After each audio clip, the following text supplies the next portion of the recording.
This is your quick guide to one of the biggest corruption scandals in recent British political history, going virtually unreported in mainstream media, involving this woman and £29 million of taxpayers' money.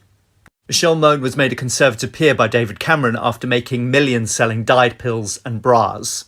Douglas Anderson of Gap said of Mone, her businesses have been no more than excessively over-promoted PR minnows, gaining unjustified acclaim due to the glamorous sector they happen to be in. There is no way, by any measure, that she is qualified to advise anybody on setting up a profitable business because, quite simply, she hasn't.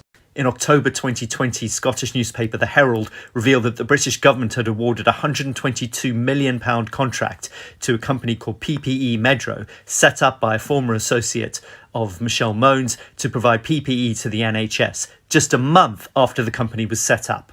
The contract was awarded through a VIP scheme, which gave preference to companies that had political links.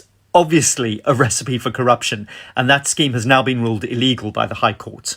The company was due to provide 25 million gowns to the NHS, but the gowns were never used.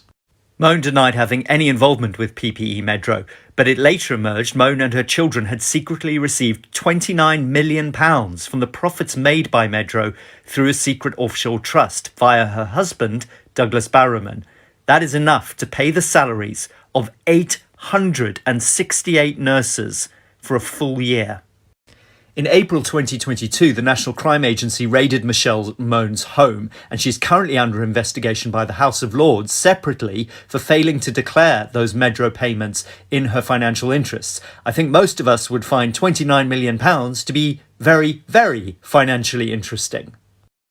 Mone and her husband over the last 2 years have repeatedly insisted that they had no involvement in PPE and no role in the process through which the company was awarded its government contracts. PPE has repeatedly refused to identify its mystery backers, but denied it was awarded contracts because of company or personal connections to the UK government or Conservative Party.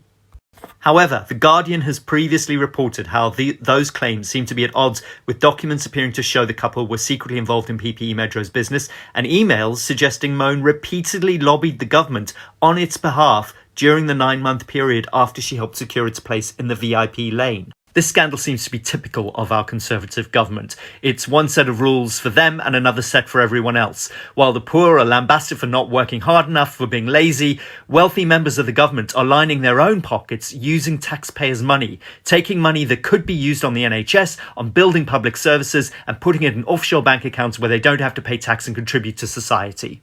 If Rishi Sunak wants to be seen as a squeaky clean politician, he needs to start by getting rid of the parasites in his own party who are leeching the country. Don't worry, I'll wait.